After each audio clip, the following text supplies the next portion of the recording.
Hola, muy buena tarde. El día de hoy el tema que vamos a platicar es cómo me preparo para un Latarjet. Esta será la entrega número uno, en el cual vamos a hablar acerca de los antecedentes, la anatomía, el estado prequirúrgico, indicaciones, y en alguna parte 2 vamos a hablar acerca de la colocación de los aparadores, técnicas quirúrgicas, así como otros datos importantes. Soy el doctor Víctor Manuel Herrera Rubio, estamos en las instalaciones de Top GDL. Vamos a comenzar. Como antecedente hay que recordar que inicialmente fue realizada por Bristow y descrita por Helfet en 1958, en el cual la colacoide la transferían al músculo subescapular, sin embargo en este punto no la fijaban. Posteriormente la Target hace una modificación y usa un tornillo para fijar la parte posterior plana de la coracoides al cuello glenoideo con una incisión longitudinal completa sobre el músculo subescapular. La incidencia de la inestabilidad del hombro traumática es del 1.7% a nivel global, siendo estas tasas mayores en hombres que realizan deportes de contacto o en soldados. En el 90% de los casos, la inestabilidad es anterior y es traumática. La causa más frecuente de la luxación es la caída sobre la extremidad extendida, con el hombro en abducción y rotación externa, posición en la cual el ligamento glenohumeral inferior es el principal restrictor. Si este se lesiona, junto con el labrum anterior inferior, se denomina una lesión de Bankart, que puede ocurrir hasta el 90% de las luxaciones traumáticas del hombro. Recordando acerca de la anatomía y de los mayor frecuente relacionado con los estabilizadores del hombro, hay que recordar que tenemos estabilizadores activos y pasivos. En la parte de los estabilizadores pasivos tenemos el labrum glenoideo, la cápsula y los ligamentos y la presión negativa intraarticular. El labrum y los ligamentos juegan un papel crítico en la estabilidad. El labrum amplía, como lo sabemos, y profundiza la cavidad glenoidea aumentando el área de contacto, además de servir de sitio de inserción en las estructuras ligamentarias. Los ligamentos que intervienen en la estabilidad son los glenohumerales superior, medio e inferior. El inferior es el más importante estabilizador primario durante la abducción y rotación externa.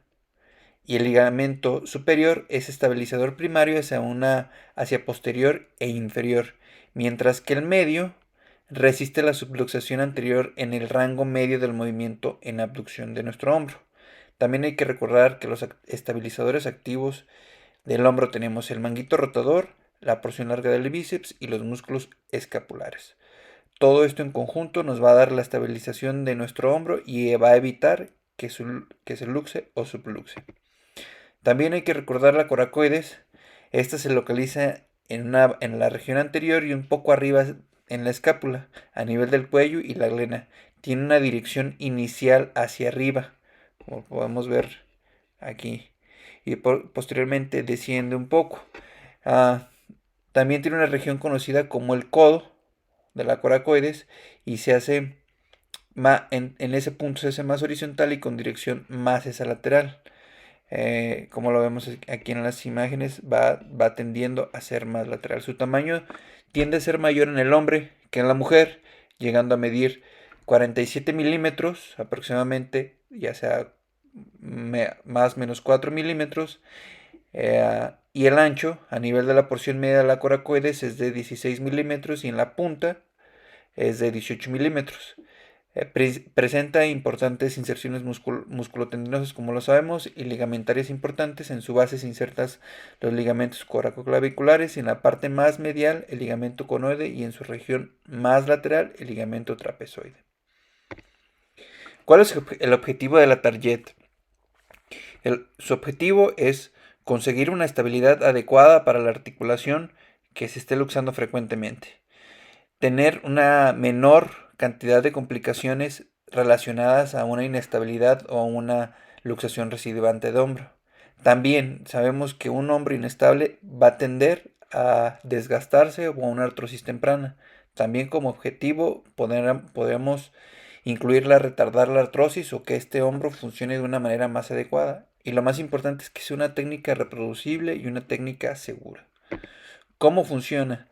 Tiene el triple efecto, como dijo Paté, o como mencionó Paté. Algunos autores lo mencionan como la transposición del coracoides va a formar un bloque óseo, o igual, el efecto óseo va a aumentar el diámetro en una imagen o en una proyección AP de nuestra glenoides. El otro efecto es el principal efecto estabilizador, que sería el efecto de hamaca o el efecto de tiro o de cinturón que forma el tendón conjunto interactuando con la porción inferior del subescapular. Como lo vemos en la transposición de la coracoides, lleva el tendón conjunto y ahí en ese momento va a producir el efecto de hamaca y va a generar un poco de más fuerza o refuerzo a la cápsula anterior inferior. Y el otro efecto sería el efecto de reparar o el efecto de reforzar la cápsula o el remanente de la cápsula con el reforzamiento de la cápsula y el reparo del ligamento glenohumeral inferior a la coracoides a través del ligamento coracoacromial. Hay dos preguntas que frecuentemente nos hacemos los ortopedistas, que ¿a qué le consideramos una luxación de hombro recidivante? ¿Qué es o qué está considerada? Esta se frecuenta en 1/3 de los casos de luxación de hombro. Está relacionado con hombros que no sanan, con hombros enfermos y que se convierten en recidivantes. ¿Esto qué quiere decir? Que ante cualquier movimiento después de una luxación primaria van a tender a salir de su sitio o van a tender a luxarse. ¿Cuándo hay que operar una luxación de hombro? Se recomienda realizar una reparación quirúrgica por medio de artroscopía en una lesión de pacientes que sufren un primer episodio de luxación de hombro y tienen un alto índice de posibilidades que se vuelva a producir o que en este caso se vuelva una luxación de hombro recidivante. ¿Cuáles son las indicaciones para realizar un latar jet? Una inestabilidad de hombro anterior, como lo habíamos platicado, ya sea aguda o crónica. Un defecto óseo glenoideo importante, una insuficiencia capsular y ligamentaria anterior, que es obvio que nuestro hombro lo va a tener. Lesiones tipo Bankart mayores a 2 milímetros, defectos óseos glenoideos de entre 21 y 25%. Normalmente van a ser mayores a este porcentaje. Una lesión de Hill-Sachs grande. ¿Qué quiere decir esto? Que es una lesión off-track, una lesión enganchante, una lesión que vaya a tender a luxarse. Pacientes mayores de 25 años con mayores a 3 luxaciones son candidatos, están indicados a realizar este procedimiento de la tarjeta. ¿Cómo vamos a evaluar nuestro paciente? Existe el índice de gravedad de inestabilidad llamado ISIS o abreviado ISIS. La puntuación máxima son 10 puntos. Tomando en cuenta cada una de las características, toma en cuenta la edad de la cirugía, sea mayor a 20 años o menor a 20 años, va de 0 a 2 puntos. El nivel deportivo, si nuestro paciente tiene un nivel deportivo ocasional, por ejemplo, dominguero, sería solo un punto, o un nivel de alto rendimiento o de competición sería 2 puntos. Si nuestro paciente tiene un deporte de contacto, no, sería 0 puntos, pero si tiene un deporte de contacto, tendría un valor de 1 punto. Si tiene una hiperlaxitud del hombro, si responde a no, sería 0 puntos, y si tiene una hiperlaxitud de hombro, tendría 1 punto. Si tiene una lesión de Hill-Sachs en la radiografía de hombro, que es evidente en la rotación externa o no, va de 0 a 2 puntos. Y si tiene una erosión glenoidea en la radiografía de hombro, como en la parte del entorno inferior o no, va de 0 a 2 puntos. Esto se va a tomar en cuenta desde la primera consulta que tenga nuestro paciente y, como lo mencioné en un principio, tiene un total posible de 10 puntos. Menor a 3 puntos tiene un riesgo menor al 5% de una inestabilidad. Si tiene un puntaje entre 3 a 6 puntos, tiene un riesgo menor al 10%. Pero si tiene un puntaje mayor a 6 puntos, tiene un riesgo superior al 70%. Se sugiere que, seleccionando a estos pacientes como candidatos para una cirugía de tipo Bankart, aquellos pacientes cuya suma de los factores de riesgo sea 4 puntos o menos. Y se podría entonces sugerir que un paciente que tenga un puntaje mayor a 4 puntos o superior a 4 puntos se le puede considerar una realización de una cirugía de latar jet.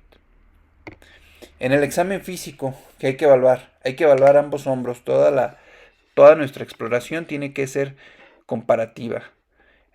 Hay que evaluar la inspección hay que notar cómo podemos ver el grado de atrofia muscular, las cicatrices en dado caso de que haya tenido una cirugía previa, la presencia de asimetría de los hombros, las zonas de dolor anterior y posterior de las articulaciones y de la cintura escapular.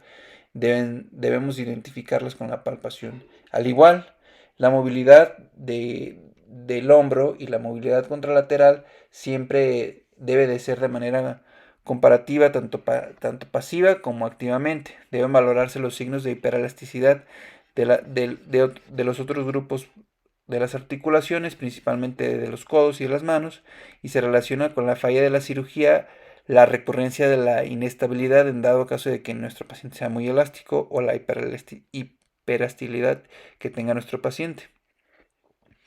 Igual, um, como podemos ver, se evalúa la hiperelasticidad de nuestros pacientes en la que el paciente se inicia con los codos junto al tórax y en una flexión a 90 grados y luego se realiza la rotación externa máxima.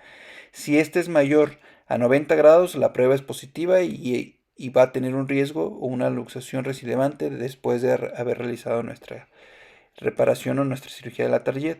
También hay que evaluar las maniobras de traslación que se encuentran en la prueba del cajón anterior. El hombro se coloca entre 80 y 120 grados de abducción, de 0 a 20 grados de flexión hacia adelante y de 0 a 30 grados de rotación externa. La mano izquierda del examinador reafirma el, el, el hombro o la cápsula la sujeta más bien, y la mano derecha imprime un desplazamiento hacia interior de la cabeza humeral, el cajón posterior. La posición inicial es la misma, pero el examinador imprime un movimiento progresivo de rotación interna y flexión del hombro entre 60 y 80 grados. Mientras tanto, la mano apoya la escápula contra la mano y realiza el cajón posterior. En este momento, el paciente, si es positiva, a, va a tender a tener una aprensión a la luxación o se va a sacar de la exploración, o en algunos casos el hombro va a tender a subluxarse. ¿Cómo podemos evaluar a nuestro paciente radiográficamente hablando? Primero hay que tomar una serie de radiografías de hombro. Una AP verdadera, al igual que una axial, tratando de buscar este tipo de lesiones o defectos a nivel de la glenoides. Este tipo de lesiones que son compatibles con una lesión de Hill-Sachs. Igual, tratar de evaluar las fracturas a nivel de la glenoides anterior-inferior por una lesión o por una luxación anteroinferior de, de nuestra articulación glenohumeral. ¿Cuál es el plan quirúrgico o cuál es el estudio de elección para realizar nuestro plan quirúrgico? Es una medición de la glenoides a través de una TAC o una reconstrucción de TAC. Como ya lo habíamos platicado en pláticas anteriores, en sesiones anteriores, es muy importante evaluar nuestra glenoides a nivel comparativo. En dado caso de que nuestro hombro contralateral nos lo permita, podemos evaluar de esta manera, por ejemplo, tomando la glenoides contralateral, el nivel o la parte o la región que hace falta en nuestra glenoides afectada. Al igual, si no tenemos si no tenemos la posibilidad de tener la glenoides contralateral o la glenoides contralateral también tiende a luxarse, también tiene patología concomitante de luxación de hombro, podemos realizar el círculo del mejor ajuste, igual en el que apoyamos en la parte inferior de nuestra glenoides, la parte posterior de la glenoides, y la parte faltante aquí la vamos a ver en la parte anterior o en la parte que haga falta de nuestra glenoides. También podemos hacer mediciones de una manera comparativa, igual eh, sacando la región que nos hace falta o la región faltante, que es la representativa a la erosión ósea y a la pérdida ósea que tenga nuestro paciente. Igual, como lo vemos acá, el círculo del mejor ajuste por medio de una tomografía, se toma el área seleccionada y se van midiendo poco a poco la región faltante, la región que está afectada de nuestra glenoides. Este sería el método de elección o el método que nos ayudaría con mayor precisión a identificar el efecto glenoideo que tiene nuestra paciente y nos ayude a la planeación quirúrgica de nuestro paciente. Por mi parte sería todo. Por su atención, muchas gracias.